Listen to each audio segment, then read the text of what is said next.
if they're able to establish themselves as dependable guys, how much flexibility does that give you? Like what you mentioned, yeah, a lot. Gives us a lot, you know. And we you know, yesterday we did that. We had I think we had Nolan and I think Mickey had Nolan and Isaiah deep and Kayvon at nickel, you know. So it gives us a lot of flexibility, you know, just like we have up front. You got multiple guys that you're confident in, and that's the biggest thing. You know, Denzel and Nolan they're just playing with more confidence, and they've just earned trust. And you know, Nolan is different. He just knows what to do. He's fast. He's athletic. He's got great instincts for the game, and you know, physically he's just in a good place. And same thing with Noah. Denzel. His confidence has grown, and he's playing faster. He's a very fast, athletic young guy, strong. But now the game has slowed down a little bit for him too, and so you know, I feel really good about what I've seen there. You know, and again, counting Isaiah, that kind of gives you 5 guys that legitimately can go play safety for you. And that's not, you know, moving somebody else. If you had to, you know, you could always take a corner and get through. But I like what we're doing right now. With the pressure on, what did you see out of your quarterbacks today? They did a good job. I thought that today, as a whole, as a group, really across the board, that's one thing I mentioned to them. I mean, we had some really nice plays, but today I thought we had too many no touches. And what I mean by that is you know, we got some zip code wideouts. You know, just kind of get in the zip code, and we were out of the zip code too many times today. You know, where I mean, okay, got a pressure throw and all that type of stuff, but 100% of the balls they don't touch, they don't catch. I know that. Coach wideouts my whole life. If you touch it, you catch it. I'm always on the quarterback side. But if you can't touch it, you can't catch it. And so we had too many no touches today, where we got to give those guys, make sure we give them a chance to make a play. We made the right read, right decision, and but guy didn't touch the ball. You know, it was a little long, or a little off target, whatever. But we've been really good all camp. But today I thought there was just too many zeros where we didn't have a chance to make a play. Is Jay Lynn the kind of guy who could really benefit from this new redshirt rule? Jay Lynn. Dixon? Lynn J. Oh, Lynn J. I'm sorry. Okay. Lynn J. Lynn J. Yeah. I mean, I think he's well positioned right now based on what I've seen to probably not redshirt. But you know, I mean, it's hard to. You need 4 backs, and you know, you're gonna lose one for sure this year. And Adam, he's a senior, so you know, definitely though, you know, we go through, and if it looks like, hey, he's not getting the amount of playing time or opportunity, then maybe mid-season or something you make a decision. But you know, right now, he's a guy that probably could help us in situations, but also on special teams. So we'll see.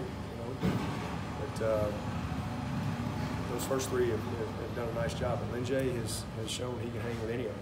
Coach, you ran more plays than any team in the country last year, but we've been hearing from Tony and Jeff since the spring that you plan to go even faster. Have you been pleased with the tempo of these first couple scrimmages, and is that something that could be noticeably different this season? Yeah, I didn't think our 2-minute tempo was good today, and it was really more the young guys. You know, we got some young guys that, you know, they're just walking around like, you know, we got forever.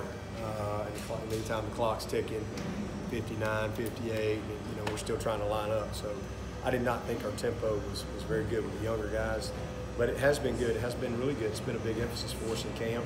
I thought it was really good in the scrimmage the other day. I think it was an advantage. The biggest thing I'm disappointed is we're playing with tempo, but we're not being disciplined on the hard counts. You know, and that's something that we've got to clean up. The cadence should be an offensive edge, a competitive advantage, and you know, we want it to be. And right now, that's an area we got to improve. Coach, one player we haven't talked about, James Skowski. What's his status right now? I think he's close. I think in our last meeting, I think Danny said I think they were going to cut him loose maybe Friday. I think was what the plan was for him. So he's doing a lot better. But that's the latest. And then we'll meet in the morning and kind of get the latest and greatest update on those guys. But he's doing good. What's the status on Travion? What is it, a concussion or what is it that's he just got banged up in practice, and they, you know, we're not releasing all the details of any injuries and all that stuff. But he got banged up. They're just holding him out.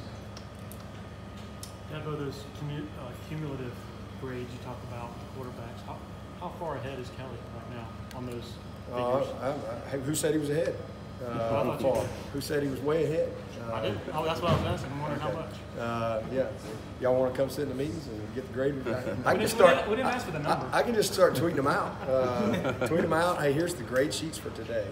Here's Skelly 707 inside team pass. We're not going to do that. Adam Choice seems like he's always an overlooked entity in the backfield. Is this kind of making a statement this camp? He's had a very good camp. He's had a really good camp. He's just in a good place physically, mentally. He's playing fast. I think he knows that, man, this is his opportunity. He's another one of those guys I love because he could have left, but he's like, he loves his experience. He loves his teammates, and you don't have to be a starter to go to the NFL. It's about being a productive player, and the NFL people know that some teams have multiple guys at a certain position, and you can either play or you can't. And our roster has proven that time and time again. Jerron Brown and Adam Humphries and the Tyler Shatleys, and we go on and on and on. Guys that were just kind of good players, but maybe didn't get the sizzle of some other guys, and they've gone on and had really good careers. I think Adam, the biggest thing with him was just injuries. And then, he kind of got behind a little bit, but he's in a really good place. I really like, as I said, he's kind of differentiated himself, and I'm excited about his opportunity this year. We're going to need him. We're going to need all them backs. But as I said at the very beginning, y'all asked me somebody asked me the question, and I said, the group that I think has a chance to be as good as anybody in the country is our running backs. And I believe that. That's not calling out one guy. I'm talking about the group. Collectively, as a group, I really think they have a chance to have a special season. And we're going to need all those guys. And, we're not going to just play one guy. All those guys are going to touch the ball, and somebody's going to have a hot hand, and I think that's a good situation. Can you compare your team's feeling right now and their morale going this far in the camp compared to teams in the past? They've been really good. I mean, it's hard for me to remember back to this day, whatever from last year, but